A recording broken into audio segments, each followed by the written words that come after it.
Hello my dear students. Hello everyone. तो आज हमारा chapter number 4 turning effect of forces का नेक्स्ट टॉपिक है हमारे पास जी, रेजोल्यूशन ऑफ फोर्सेस। यानी रेजोल्यूशन रिजॉल्व करना है फोर्सेस को इसके कंपोनेंट्स में। तो ये क्या चीज़ है, किस तरह से इसको हल करेंगे और किस तरह से इसको समझेंगे। पहले इसका ना बेटा थोड़ा सा फील लेते हैं, हम इसको थोड़ा समझते हैं कि है क्या रेजोल्यूशन ऑफ फोर्सेस का मतलब क्या है। तो शुरू करते हैं इसको एक कहानी से। तो आपने देखा होगा कि बच्चों के पास, जो बच्चे होते हैं घरों में खेलते हैं, उनके पास एक छोटी सी ट्रॉली सी होती है जो उसको ऐसे की खींच के क्या करते हैं, खींच के लेके फिरते हैं। ठीक है, उसको देखें, ये देखें, ये है वो जी ट्रॉली। चाहे वो कार समझ लें आप, ठीक है बेटा। ये इस तरह पड़ी होती है वो बेटा, ठीक है।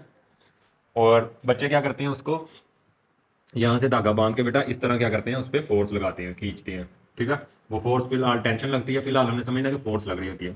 बच्चे क्या करते हैं, उस पर फोर्स लगाते हैं। तो विदाउट फोर्स बेटा वो इस कंडीशन में पड़ी होती है, ऐसे जमीन पे। ठीक है, ये हमारी ग्राउंड होगी, ठीक है बेटा। लेकिन बाद में क्या होता है बेटा, वो यहाँ से रस्सी से बांध के इसको ऊपर उठा लेते हैं, तो इसकी कुछ ये शेप बन जाती है। ये देखें,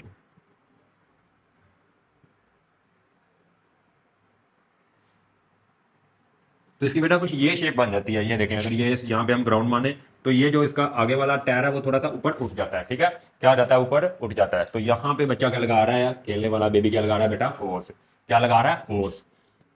यहाँ पे कोई फोर्स नहीं लग रही, यहाँ पे बिल्कुल पैरेलल अलाइंड ग्राउंड के वो क्या पड़ी हुई है, पड़ी हुई है। और लेकिन यहाँ पे फोर्स लगा रहा है। अब ये फोर्स लग रही है इस ट्रॉली पे। ठीक है बेटा। अब इस फोर्स का बेटा हम यहाँ पे अगर एक्स एक्सिस मान लें, इधर अगर हम बेटा वाई एक्सिस लाइन ड्रा कर लें, ठीक है, ये पॉइंट भी इधर ही बना लेते हैं। फोर्स हो गई ये, ठीक है, ये सीधी लाइन ही समझना आपने। अब देखें बेटा, इस ट्रॉली, ये हमने सिर्फ क्या किया, वाई एक्सिस बनाया, ये एक्स एक्सिस। ठीक है, अब अगर हम देखें तो ये जो ट्रॉली है हमारी, ये किस तरफ मूव कर रही है। जब बच्चा यहाँ से पकड़कर इस पे फोर्स लगा रहा है तो ये ट्रॉली किस तरफ मूव कर रही है। तो क्या होगा जवाब हमारा, कि ये ट्रॉली आगे की तरफ से मूव कर रही है। तो इसका मतलब इसके ऊपर फोर्स सिर्फ आगे की तरफ लग रही है, बिल्कुल नहीं। तो क्या हो रहा है बेटा, यहाँ पे फोर्स लग रही है इस ट्रॉली के ऊपर, इस डायरेक्शन में कोई थोड़ा हिस्सा, इस फोर का थोड़ा, फोर्स का थोड़ा हिस्सा, यानी आप 80% समझ लें, 75% समझ लें, 70% समझ लें। थोड़ा हिस्सा इस तरफ लग रहा है, थोड़ा इस तरफ लग रहा है ऊपर की तरफ, यानी 10% समझ लें, 20% समझ लें इस टोटल का। इस टोटल 100 में से अगर 80 इधर लग रही है तो 20 बेटा ऊपर लग रही है। अगर 50% भी हो सकती है, 50% इधर लग रही है तो 50% इधर लग रही है। ठीक है, और अगर इसी तरह से यानी लग सकती है। अब इसका स्टडी प्रूव किया है, लेकिन ट्रॉली तो आगे मूव कर रही है, तो बेटा यही प्रूव है। ये देखो, यहाँ पे पहले जब तक उसने यहाँ पे रस्सी नहीं बांधी थी, फोर्स नहीं लगाई थी, तो ट्रॉली का ये टायर ऊपर नहीं उठा हुआ था। तो इसको किसने उठा दिया, बोलिए, इसको किसने उठा दिया ऊपर। तो यहाँ पे कुछ ना कुछ फोर्स लगी ना, तभी ये जो पहिया है इसका बेटा ऊपर उठा। तो इसका मतलब इस डायरेक्शन में भी फोर्स लगी, इस डायरेक्शन में भी क्या लगी, फोर्स लगी। ठीक है, अब फोर्स हमने लगाई है इस तरफ, यहाँ बच्चे ने कहाँ से खींचा है, यहाँ से। लेकिन फोर्स का कुछ हिस्सा इस तरफ ट्राली को वर्क करवा रहा है, यानी ट्राली इस तरफ डिस्टेंस कवर कर रही है, फर्ज किया एक्स। ठीक है, और कुछ फोर्स काम करवा रही है ऊपर की तरफ। ये देखो, ये ज़मीन से यहाँ तक डेल्टा वाई, यानी छोटा सा वाई डिस्टेंस भी तो इसने ऊपर की तरफ कवर किया ना, ये इतनी मैग्नीट्यूड का। तो जब इस तरह की फोर्स बेटा लगती है जो एक्स एक्सिस और वाई एक्सिस के बीच में लगती है, तो वो क्या होती है, उसको हम रिजोल्व करते हैं। रिजोल्व करने का मतलब हम देखते हैं कि अलोंग एक्स एक्सिस, यानी एक्स एक्सिस की तरफ कितनी लग रही है, लग तो रही है। अभी हमने सिर्फ यही समझा कि अगर हम यहाँ से खींचते हैं तो कुछ फोर्स का हिस्सा, इस फोर्स का कुछ हिस्सा अलोंग एक्स एक्सिस की तरफ लगता है और कुछ हिस्सा अलोंग वाई एक्सिस की तरफ लगता है। ठीक है, ये समझ आ गया, बिलीव हो गया, यहाँ तक प्रूव हो गया। क्यों हो गया, क्योंकि ये देखो ट्राली हटी हुई है। इसकी एक एग्जांपल बेटा आप और ले लें, जैसे वो जो लेबर मजदूर होते हैं, वर्कर, उनके पास भी एक ट्राली होती है जिसमें वो रेता वगैरह, बजरी वगैरह, मट्टी वगैरह लेकर जाती हैं। ठीक है, तो वो भी क्या आती है, ये देखें, तो वो बेटा इस तरह से पड़ी होती है। ये कुछ उसका हिस्सा ऐसे जमीन पर टच कर रहा था, ये इसका पहिया है। ठीक है, अब ये ग्राउंड पे है, तो यहाँ पे ये देखो, इस पे फोर्स, कोई फोर्स नहीं लग रही, नेट फोर्स जीरो। लेकिन यहाँ पे बेटा जब मजदूर, जब लेबर उसको उठाता है तो वो इस तरह हो जाती है। हम्म, बेटा इमेजिन कर लीजिएगा इसको, क्या हो जाती है, थोड़ी सी वो हट जाती है ग्राउंड से, ये देखो, ये इतनी, और जब वो फोर्स लगाता है वो तो ऐसे ऐसे क्या करता है, पुश करता है, तो वो इस तरफ भी जाती है आगे की तरफ, और थोड़ी सी ऊपर भी हट जाती है। तो इसका मतलब क्या, इस पे अलोंग नेगेटिव एक्स एक्सिस की तरफ भी फोर्स लगी, और ऊपर की तरफ अलोंग पॉजिटिव एक्स एक्सिस की तरफ भी फोर्स लगी। तो कहने का मतलब ये है कि उसने फोर्स कैसे लगाई, ऐसे, बिल्कुल ऐसे ही लगाई ना, ऐसे उठा के, ठीक है। तो उसका कुछ पार्ट बेटा ये देखो ऊपर की तरफ लगा, ऊपर उठाने के लिए, कुछ पार्ट इधर की तरफ। इसी तरह एक और एग्जांपल अगर आपने देखी हो बेटा, बैलगाड़ी, बैलगाड़ी भी कैसे होती है, ऐसे जोतने से पहले, लेकिन जब उसके अंदर हम दो बैलों को जोत देते हैं तो वो क्या होती है, इस तरह से, जो हमारी रेडी होती है बैलगाड़ी जो होती है वो ऐसे उठ जाती है, और इस तरह से आगे को मूव करती है। तो थोड़ी सी जो आगे को उठती है ऊपर को, तो बैल उस पर फोर्स कैसे लगा रहे थे, इस तरह से तिरछी, और जो थोड़ी सी ऊपर उठती है वो उसी फोर्स का कंपोनेंट उसे बोलते हैं, कंपोनेंट मतलब हिस्सा बेटा। तो वो थोड़ा सा हिस्सा लगता है ऊपर की तरफ, और थोड़ा सा लगता है सीधा एक्स एक्सिस के अलॉन्ग, हॉरिजॉन्टल के अलॉन्ग। तो ये तो हो गया बेटा कॉन्सेप्ट, यानी इस फोर्स को कुछ हिस्सा इस तरफ लग रहा होता है, कुछ हिस्सा इस तरफ लग रहा होता है। इसी को कहते हैं रिजॉल्विंग या रेजोल्यूशन ऑफ फोर्सेस, यानी एक फोर्स को हमने उसके कंपोनेंट में क्या कर देना, ब्रेक डाउन कर देना, एक सिंगल फोर्स को उसके कंपोनेंट्स में ब्रेक डाउन कर देना। अब देखिए जी, अब ये एग्जांपल्स मैं सारी खत्म करता हूँ, सिर्फ ये लेंगे बच्चे की ट्रॉली वाली, ठीक है।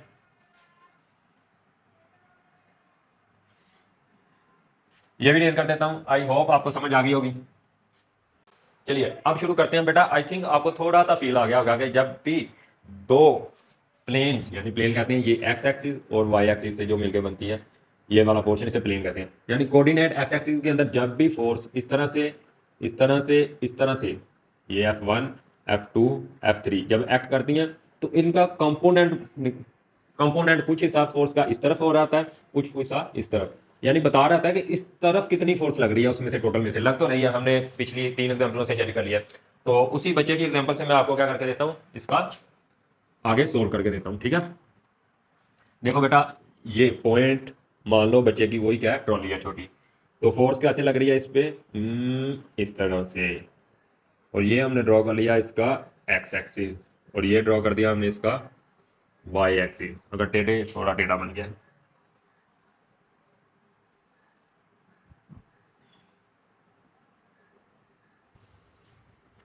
तो ये बेटा इसका बन गया एक्स एक्सिस, ये बन गया वाई एक्सिस, और यहाँ पे हम बेटा इसका ये फोर्स लग रही है उसके बच्चे की ट्रॉली पे, और यहाँ पे हम लेते हैं एंगल, एंगल का भी बहुत रोल है, यहाँ पे लेते हैं एंगल एक्स एक्सिस के साथ, इसके साथ पॉजिटिव एक्स एक्सिस के साथ। तो यहाँ पे थीटा एंगल है, दो लाइनों के दरमियान एंगल ही लेते हैं ना। तो आपने जब रेजोल्यूशन ऑफ फोर्सेस के अंदर रिजोल्व करना है, फोर्सेस को कंपोनेंट की फॉर्म में स्प्लिट अप करना है, ब्रेक डाउन करना है, तो आपने याद रखना है पॉजिटिव एक्स एक्सिस के साथ अपना थीटा लेना है, ठीक है, क्योंकि ये कंडीशन होती है थीटा की। अब देखें, हमें ये प्रूव हो गया पिछली एग्जांपल से कि इसका कुछ हिस्सा नीचे की तरफ लग रहा है यहाँ पे सीधा, और कुछ ऊपर की तरफ। तो बेटा जो इसका कुछ हिस्सा इस तरफ लग रहा होता है उसको हम कह देते हैं नाम एफ एक्स, यानी अलोंग पॉजिटिव एक्स एक्सिस लग रहा है तो इसे हमने कह दिया एफ एक्स, और कुछ हिस्सा लग रहा है ऊपर की तरफ इस तरफ, उसको कह देते हैं वाई, ऊपर की तरफ लग रहा है उसको कह देते हैं एफ वाई, ठीक है। अब 1 मिनट के लिए बेटा इस फोर्स को भूल जाए, इस फोर्स को क्या करें, भूल जाए।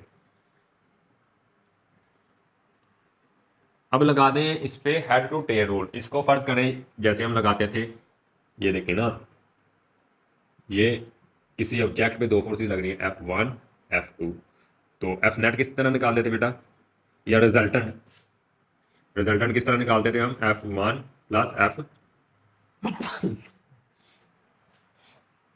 F1 प्लस F2, रिजल्टेंट इसी तरह निकालते थे। तो रिजल्टेंट निकालने के लिए क्या करते थे, इसको यहाँ से उठा के पैरेलल शिफ्ट सीधा, हेड टू टेल लगाना है ना, तो इसके हेड से उसकी टेल जुड़ेगी, ये देखो डायरेक्शन भी सेम और उसका मैग्नीट्यूड भी सेम,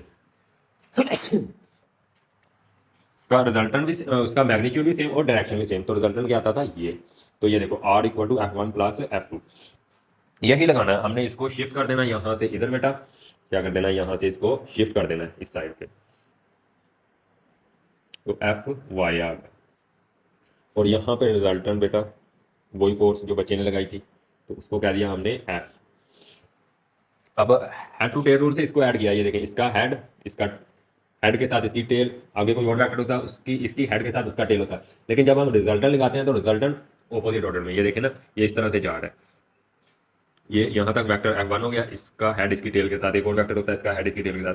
अब हमने निकालना है रिजल्टेंट, तो रिजल्टेंट इस तरह से उल्टा टकराएगा, यानी इस तीर की जो रिजल्टेंट का है और जो तमाम F1 प्लस F2 का है वो क्या करेंगे, आपस में ऑपोजिट कोइंसाइड करेंगे। ठीक है, चलिए जी। तो हमने बेटा क्या किया यहाँ पे,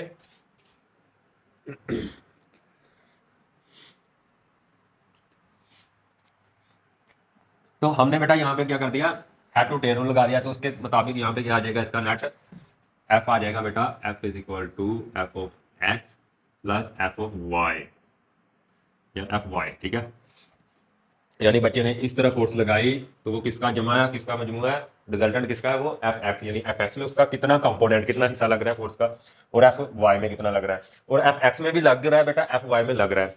शुरू में 3 एग्जाम्पल से हमने यही समझा। ठीक है, चलिए। तो अब हमने इनकी बेटा यहाँ पे वैल्यूज फाइंड करनी है, एफ ऑफ एक्स की प्लस एफ ऑफ वाई की, यानी एफ ऑफ एक्स की वैल्यू यहाँ पे क्या आएगी, एफ ऑफ वाई की वैल्यू क्या आएगी। लेकिन उससे पहले हम पढ़ेंगे एक छोटा सा टॉपिक, और इसको सॉल्व करने से पहले हम ये एक छोटा सा कंसेप्ट पढ़ेंगे। तो इस डायग्राम से आप बहुत अच्छी तरह से वाकिफ होंगे, क्लास 9th में, जाहिर सी बात है क्लास 9th में, क्लास 7th या 8th में आपने बड़ी ही इसे पढ़ा होगा डिटेल से। तो क्या कहते हैं इस डायग्राम को बेटा, ये एंगल क्या बता रहे हैं 90, तो राइट ट्राइंगल इसे बोलते हैं। इसकी ये जो साइड होती है इसको कहते हैं परपेंडिकुलर, आपने पूरा लिख लेना है। इसको बोलते हैं बेस, इसको बोलते हैं हाइपोटेन्यूस। ठीक है, अब बेटा हमने क्या करना है, इन साइड्स की रेशियोज लेनी है। तो क्या इनकी लेनी है रेशियो, सम ट्रिग्नोमेट्रिक फंक्शंस रेशियो, यहाँ पे लिख लो। फर्स्ट किया हम बेटा ले रहे हैं परपेंडिकुलर, यानी इस साइड की रेशियो बटा बेस, इस साइड की हमने रेशियो ले ली। ठीक है, और यहाँ पे इक्वल डाल लें, फिर आप लेते जाए, आगे करना क्या सारा बता दूंगा, कोई भी मसले वाली बात नहीं रहेगी। आगे क्या हम करेंगे, इसकी और इसकी लें, यानी परपेंडिकुलर बटा हाइपो। ठीक है, और क्या करेंगे, इसकी भी लें, बेस ओवर हाइपोटेन्यूस। ठीक है बेटा, तो क्या किया हमने, सिर्फ रेशो लिया, यानी इसकी लेंथ परपेंडिकुलर की बटा इस बेस की लेंथ, ये हो गई। यहाँ पे नीचे परपेंडिकुलर की लेंथ बटा हाइपोटेन्यूस की, ये हो गई। यहाँ पे बेस की लेंथ बटा हाइपोटेन्यूस की लेंथ, ये हो गई। अब बेटा हम मान लेते हैं इसकी लेंथ जो है, इसकी लेंथ है 3 सेंटीमीटर, इसकी लेंथ कितनी है 4 सेंटीमीटर, और इसकी 5 सेंटीमीटर। मान लो, आप कुछ भी मान सकते हो, सिर्फ ये आसानी के लिए इतनी मानिए 5 सेंटीमीटर। और यहाँ पे इसका इस साइड के साथ इस साइड का एंगल क्या है 37 डिग्री। ठीक है, तो क्या करेंगे, फिर यहाँ पे वैल्यूज पुट कर देंगे। परपेंडिकुलर कितना बेटा, यहाँ पे 3/4, तो 3/4 होता है बेटा हमारा 0.75 सेंटीमीटर में, या तो सेंटीमीटर आ जाएगा। तो ये लगाएंगे 4 कौन सा था, हाँ 3/5, 3/5, तो ये कितना आ जाएगा, आई थिंक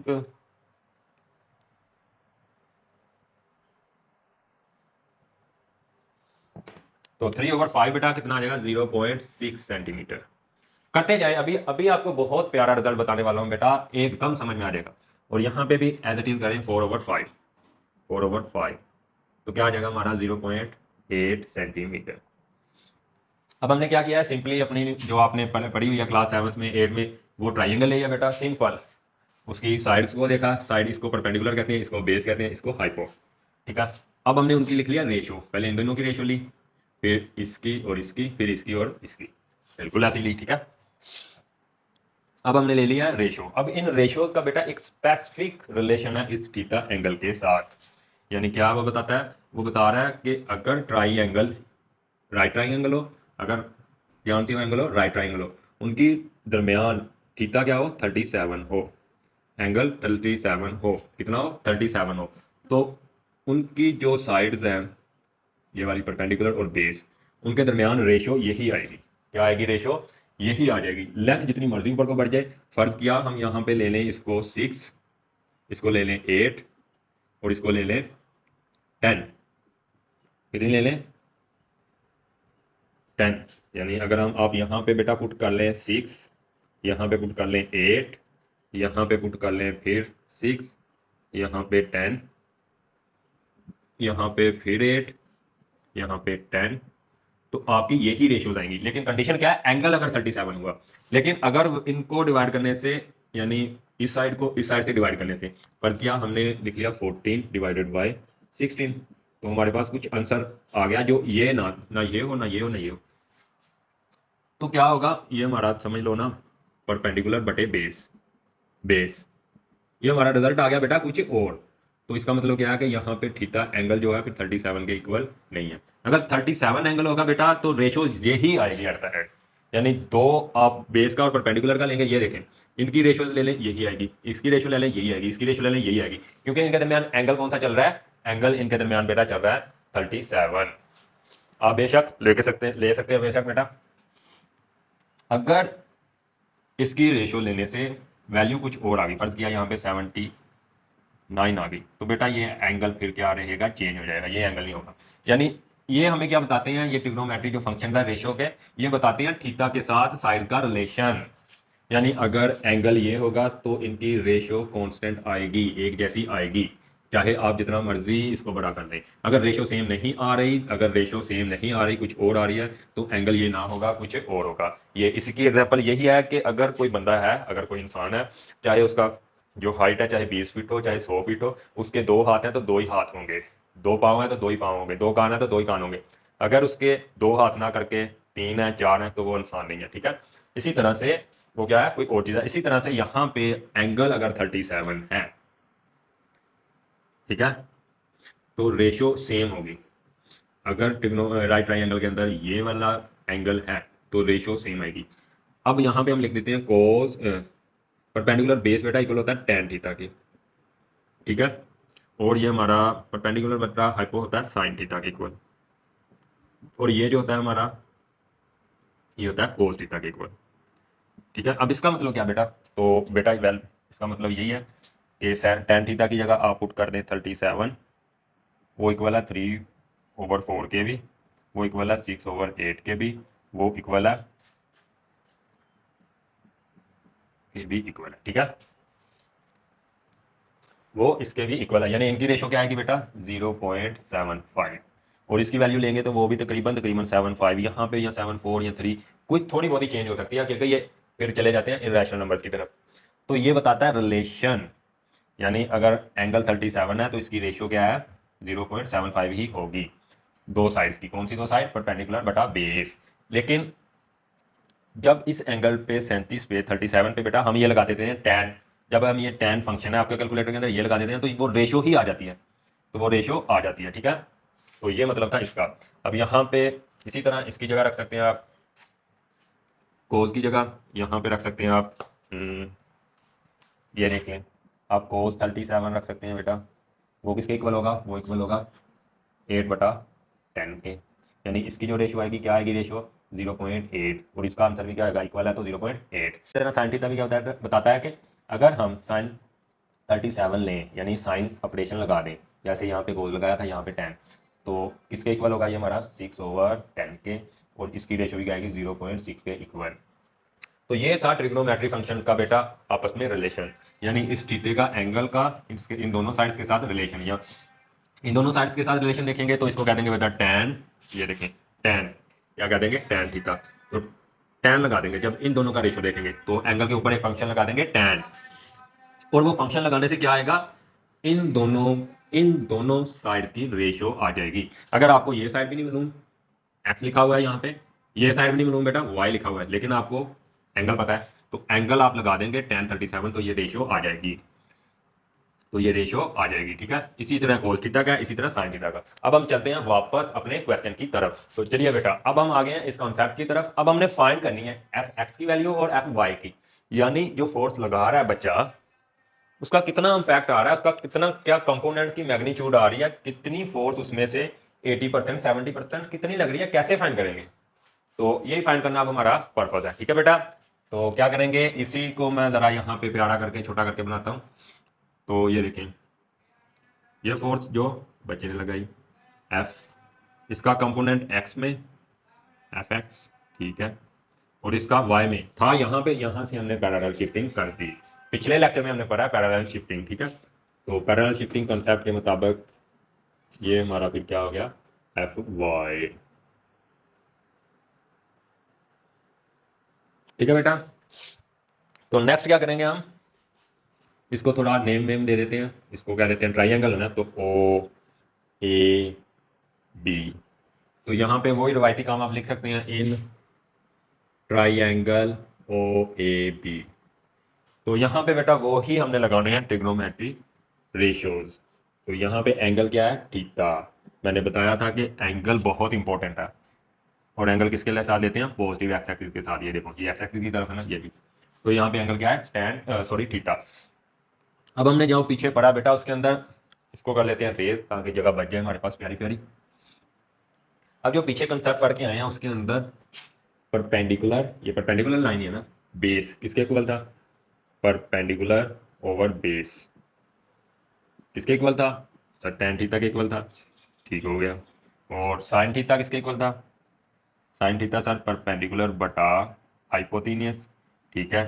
और कोस थीटा, कोस थीटा था सर जी बेस, बेस बटे हाइपो, ठीक है। तो यहां से हमने इनकी मैग्नीट्यूड निकालनी है बेटा, मैग्नीट्यूड मतलब इसकी लेंथ और इसकी लेंथ। तो यहां से अगर हम ध्यान से देखें तो परपेंडिकुलर किसके इक्वल है, यहां से उल्टी डायरेक्शन में लेते हैं बी ए के। तो परपेंडिकुलर की वैल्यू हम क्या पुट कर सकते हैं, बी ए ओवर, और यहां से हम इसकी वैल्यू क्या कर लें, बेस की, बेस की वैल्यू क्या पुट कर सकते हैं, ओ बी। तो देखिए परपेंडिकुलर की जगह ये रख दिया, इसकी जगह ये, तो इसको बीच में से क्या कर देते हैं फिर क्रॉस, वैल्यूज यू इसकी सब्स्टिट्यूट कर दी। तो इसको जरा इधर पास करके लिख देते हैं बी ए ओ बी, ठीक है बेटा। सेम एज इट इज यहाँ पे करना है, जरा खुद से ट्राई करने की कोशिश कीजिए।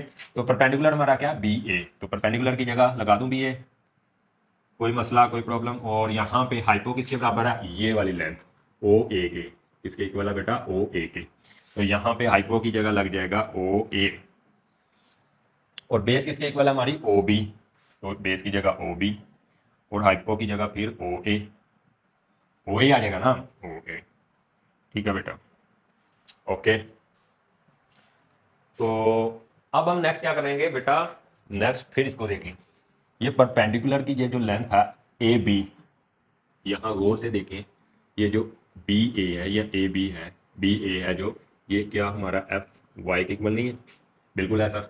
और ये जो हमारा ओ बी है बेटा, ओ बी, ये एफ एक्स के इक्वल है कि नहीं है, बोलो, बिल्कुल है। और ये जो ओ ए है ये किसके इक्वल है, एफ के इक्वल है, किसके इक्वल है, एफ के।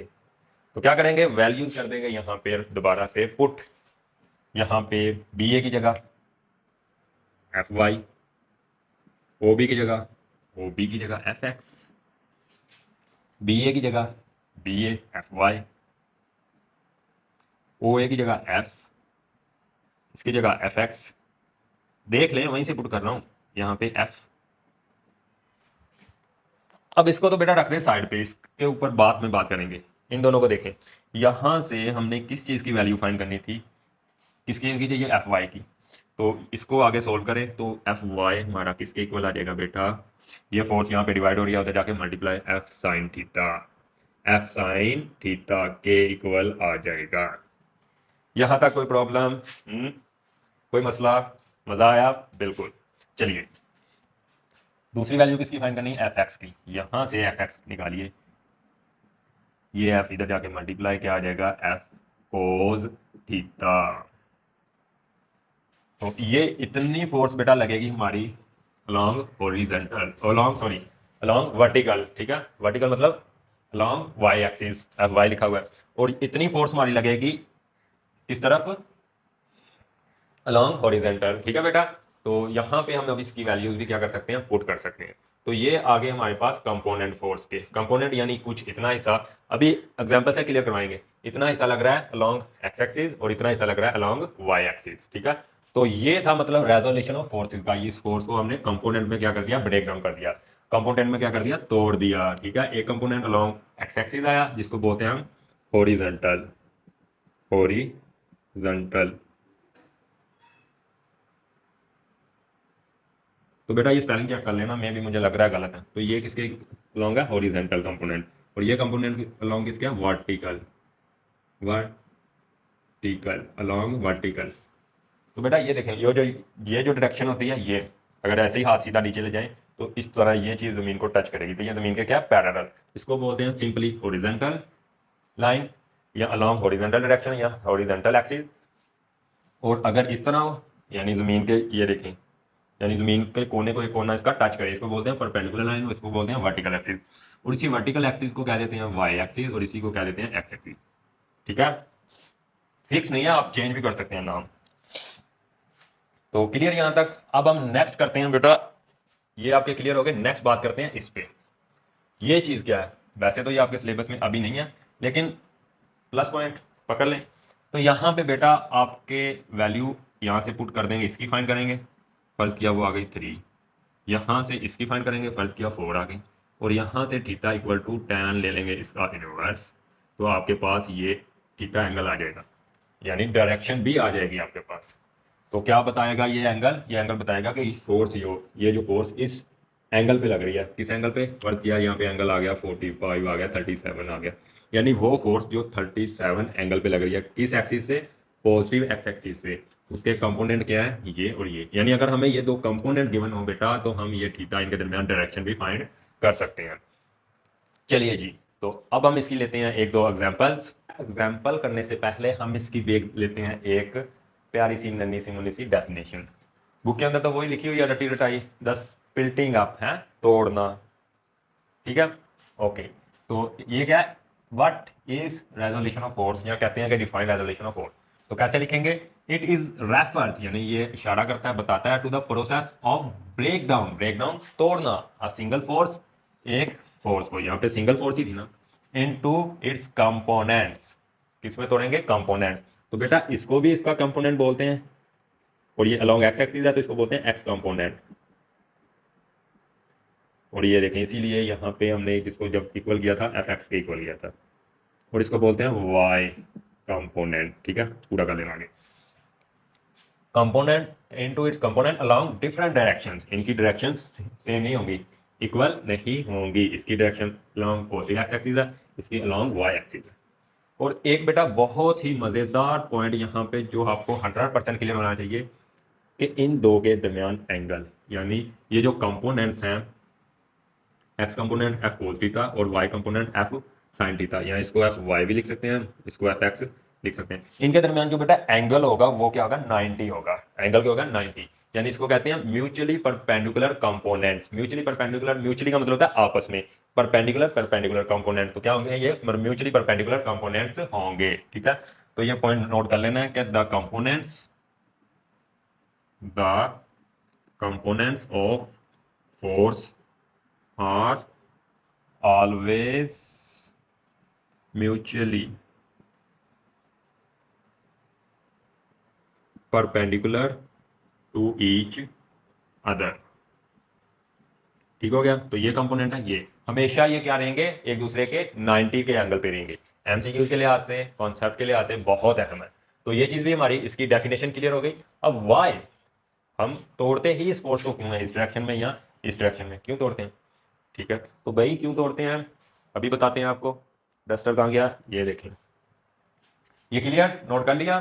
तो बेटा कॉन्सेप्ट लेने के लिए सबसे पहले चीज को समझा करें, फिर पोज करके खुद से उसको रियलाइज किया करें, एनालाइज किया करें और उसके नोट्स बना लीजिए करें। ठीक है, हो गया यहां तक, अगर नोट डाउन कर लिया तो इसको हम करते हैं रेस। ओके, अब ये तो हो गया हमारा क्वेश्चन बेटा, why, what is resolution of forces. Okay, I hope आप लोगों ने नोट डाउन भी कर लिया होगा। अब नेक्स्ट है व्हाई, हम इसको रिजोल्व करते ही क्यों हैं, एक फोर्स को ब्रेक डाउन करते ही क्यों हैं, वाई, सोचिए जरा। तो बेटा वाई, ठीक है, सोचिए जरा। ठीक है, तो क्यों करते हैं हम इसको सॉल्व। तो पॉइंट 1 टू एनालाइजिंग, बेटा स्पेलिंग गलत हो सकते हैं, बराए मेहरबानी ठीक कर लीजिएगा, कोई मसला नहीं। To analysing the force acting on object. तो ये जो ऑब्जेक्ट है, यहाँ पे जो बेबी की ट्रॉली पड़ी हुई थी बेटा, वहां पे हम देखते हैं कि फोर्स को एनालाइज करते हैं, खासकर तब जब पार्टिकुलर ये किसी खास, यानी पार्टिकुलरली बेटा एक दफा लिख लें, when the force is not aligned with the coordinate axis। ठीक है, तो बेटा हम एनालाइज करते हैं इस फोर्स को कि ये फोर्स ऑब्जेक्ट पे किस तरह लग रही है और किस किस डिफरेंट डायरेक्शन में लग रही है। तो ये देखें, ये फोर्स एक इस एक्स एक्सिस की डायरेक्शन में लग रही है और एक वाई एक्सिस की डायरेक्शन में लग रही है। तो हम देखना चाहते हैं कि हमारी फोर्स एक्स एक्सिस की डायरेक्शन में कितनी ज्यादा लग रही है और वाई की। अब हम चाहते तो दोनों डायरेक्शन में है कि हमारी फोर्स लगे, लेकिन हम चाहते हैं कि एक साइड की तरफ ज्यादा लगे, पर क्या इस तरफ हम चाहते हैं 80% लगे अलॉन्ग एक्स एक्सिस, और अलॉन्ग वाई एक्सिस सिर्फ 20% लगे। ठीक है, यानी 20% ट्रॉली ऊपर को हटे और 80% की फोर्स से आगे को जाए।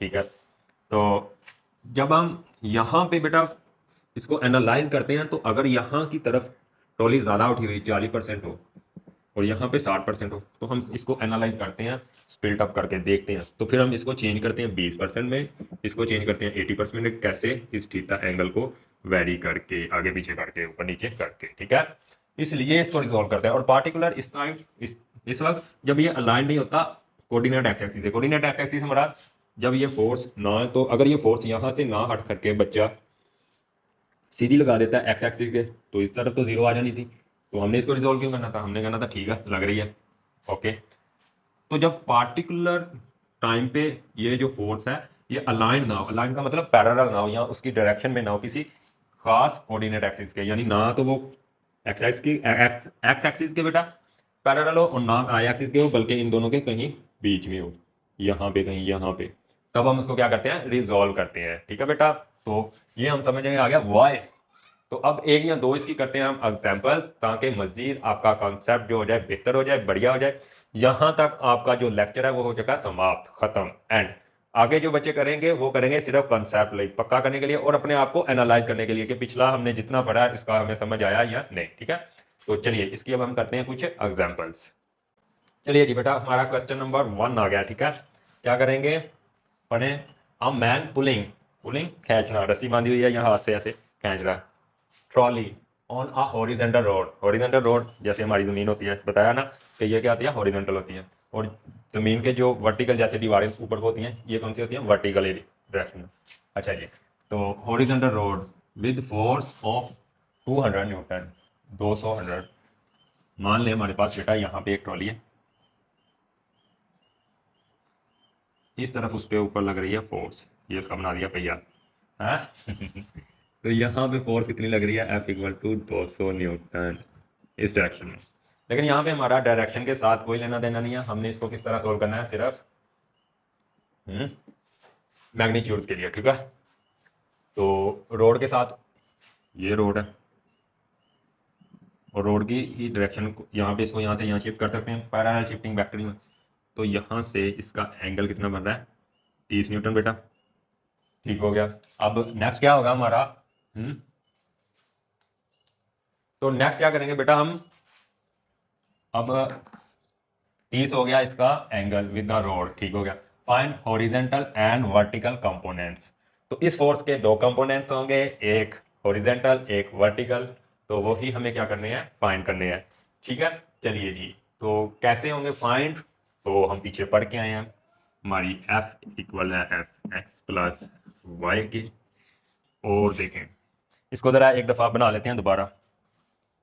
यहाँ पे ये देखें, ये ट्रॉली लगा लें आप, ये उस पर फोर्स लगी 200 न्यूटन, 200 न्यूटन, ये उसका एफ एक्स, इस डायरेक्शन में कुछ फोर्स लगेगी ना, बताया था ना पहले, 3 एग्जाम्पल से बताया था, बेबी की एग्जाम्पल से, लेबर की एग्जाम्पल से और बैलगाड़ी की से। लगेगी तो लगेगी भाई लाजम, और ये एफ वाई लगेगी इधर, और एंगल क्या है 30। तो लगाएं फार्मूला, एफ एक्स किसके इक्वल है, एफ एक्स हमारा इक्वल है F cos theta, values put करेंगे क्या आ जाएगा, 200 न्यूटन, न्यूटन ही लगाना, अभी कैलकुलेशन चल रही है, तो कोस 30। ठीक है, एफ एक्स इक्वल टू 200 ज़रब कोस 30 क्या होता है भला, कोस 30 की वैल्यू होती है,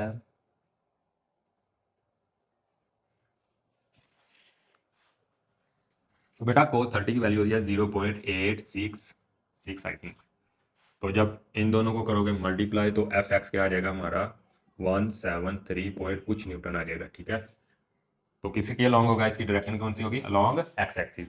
तो ये तो आ गया इसका ये कंपोनेंट। तो ये कितना होगी, इस तरफ फोर्स कितनी लगी, 173 कुछ 5 गैलन न्यूटन। एक्यूरेट नहीं है, मैंने कैलकुलेटर नहीं यूज़ किया, आप कैलकुलेटर से अच्छे से निकालिएगा। तो क्लियर, यहाँ पे इसकी निकाल देते हैं एफ वाई। एफ वाई बेटा किसके इक्वल है, एफ इंटू साइन थीटा।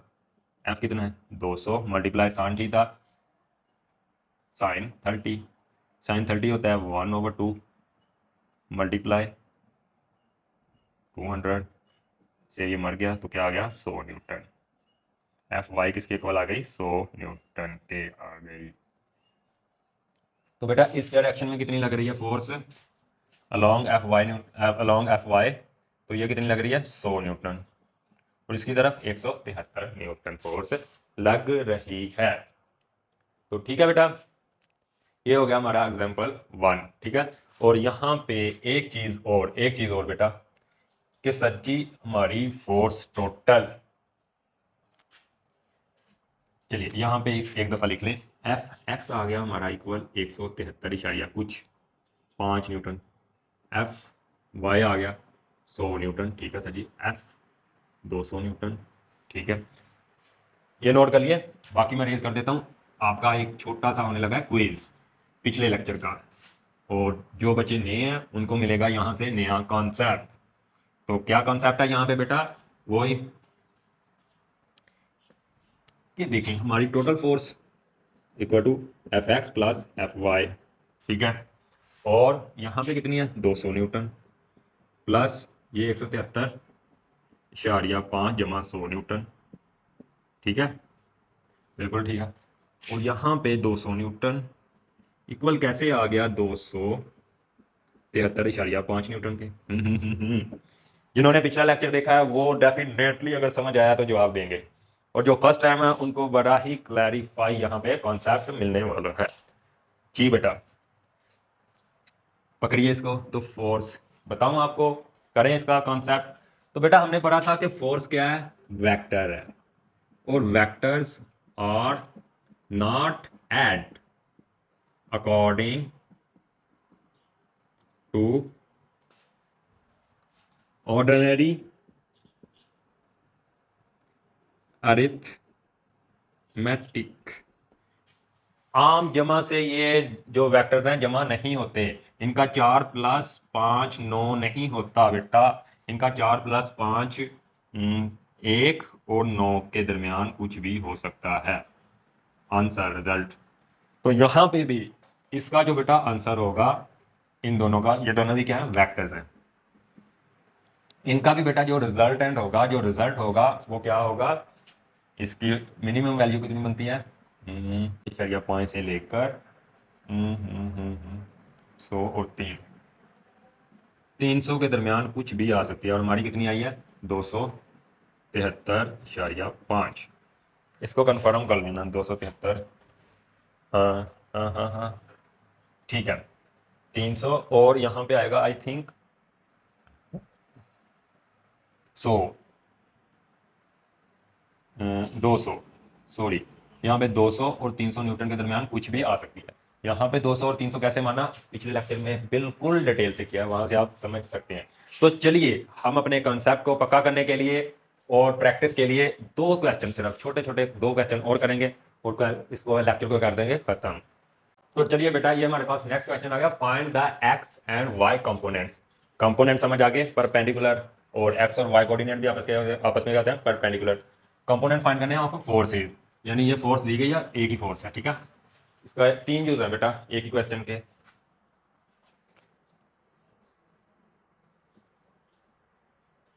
ठीक है बेटा, देखिए अब बच्चा ट्रॉली को यहां से खींच रहा है, यहां से। ठीक है, कितने एंगल पे 30 पे, तो क्या लगाएंगे हम, एफ एक्स फाइंड करना है, एफ एक्स और एफ वाई फाइंड करने को कहा ना, यही कंपोनेंट है, ये component X component along X axis, ये वाई।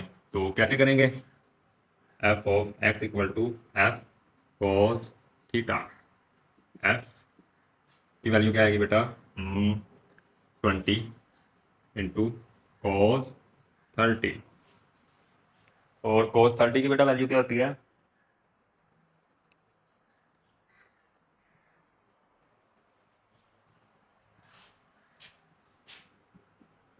cos 30 की वैल्यू क्या होती है? 0.866 आई थिंक। ठीक है, तो यहाँ से कैलकुलेट करेंगे तो आपके पास आ जाएगा एफ एक्स, और एफ वाई करने के लिए क्या करेंगे? F Y equal to 20 newton. F Y का ये जो फार्मूला है बेटा, इसके अंदर सीधी वैल्यू पुट कर दी ना, एफ साइन थीटा। एफ की जगह 20 न्यूटन क्वेश्चन के अंदर दिया गया गिवन है, तो 20 मल्टीप्लाई साइन 30, और साइन 30 कितना होता है? 1/2 मल्टीप्लाई 20, तो ये आ जाएगी 10 न्यूटन फोर्स एफ वाई। तो बेटा इसका 10 न्यूटन ऊपर को लग रहा होगा, कितना? 10 न्यूटन, और इस तरफ डेफिनेटली ज़्यादा होगी, तो इस तरफ कितनी होगी? अगर इस तरफ लग रही होगी 17.32 न्यूटन एफ एक्स, तो यहाँ पे 17.32 न्यूटन। ठीक है, ये हमारा हो गया जुज नंबर 1। 2 और 3 आपको बड़े अजीब लग रहे होंगे, तो उनका भी आपको मैं बता देता हूँ, अभी वेट कीजिए थोड़ा सा।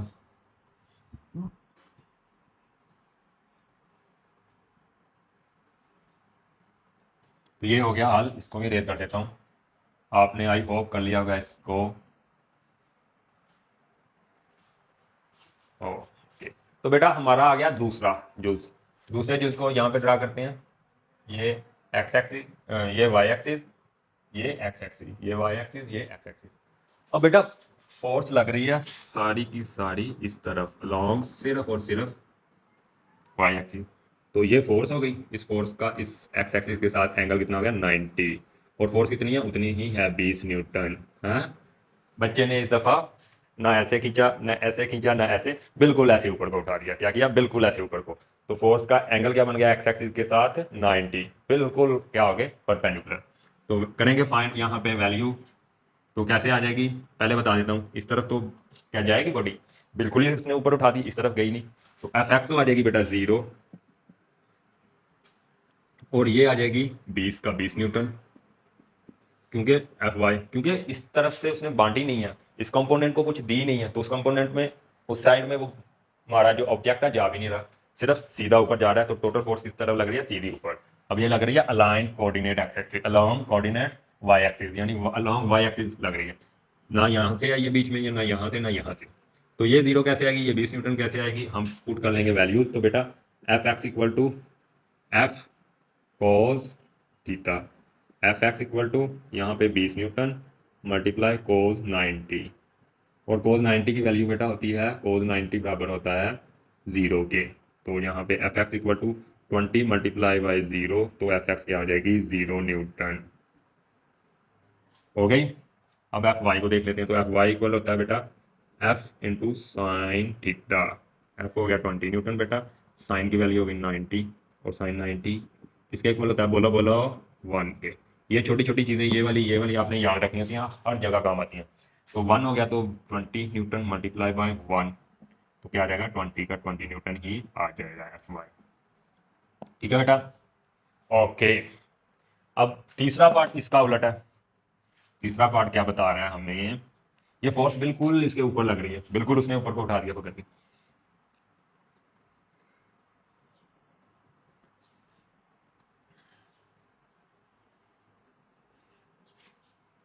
तो ये भी क्लियर, ये भी कैंसर, खत्म, रेज।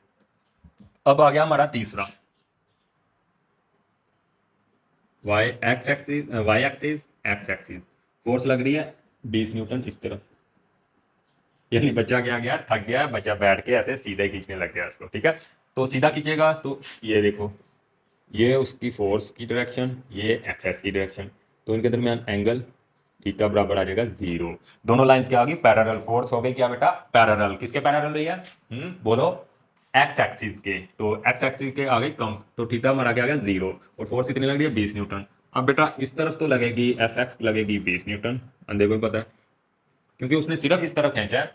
कहीं यहाँ बीच में होता तब वाई की तरफ थोड़ी बहुत ही फोर्स का कंपोनेंट आता, वरना एफ वाई इस दफा क्या होने वाला है? 0।